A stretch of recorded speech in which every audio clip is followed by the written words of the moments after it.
ప్రత్యేకంగా టెట్ ఏడాదికి 2 సార్లు నిర్వహణ. విద్యాశాఖ కీలక నిర్ణయం. రాష్ట్రంలో ప్రస్తుతం ప్రభుత్వ టీచర్లుగా పనిచేస్తున్న వారికి ఏడాదికి 2 సార్లు ప్రత్యేకంగా ఉపాధ్యాయ అర్హత పరీక్ష నిర్వహించనున్నారు. ఈ మేరకు ప్రభుత్వం కీలక నిర్ణయం కూడా తీసుకుంది.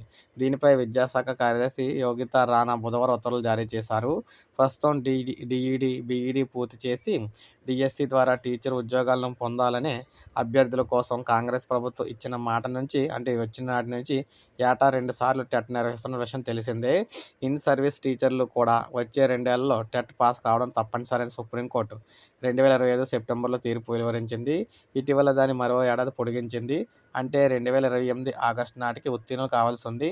కొన్ని రాష్ట్రాలు ప్రత్యేక టెట్ నిర్వహిస్తున్నాయని, ఎక్కడా జరపాలని పలు సంఘాలు ప్రభుత్వాన్ని విన్నవించాయి. ఈ క్రమంలోనే సాధారణంగా జరిగే 2 టెట్లు కాకుండా ప్రత్యేకంగా టెట్లు నిర్వహించాలని నిర్ణయించాం. 2026 జనవరిలో జరిగిన టెట్కు కేజీబీవీలు తదితర ప్రభుత్వ విద్యాసంస్థల్లో కాంట్రాక్ట్ విధానంలో పనిచేసేవారు 65,000 మంది హాజరయ్యారు. 37,000 మంది అయితే ఉత్తీర్ణులయ్యారు. ఇంకా 30,000 మంది వరకు ఇన్ సర్వీస్ టీచర్లకు టెట్ లేదని విద్యాశాఖ వర్గాలు చెబుతున్నాయి. ఈ నెల 15 నుంచి టెట్ జరగనుంది.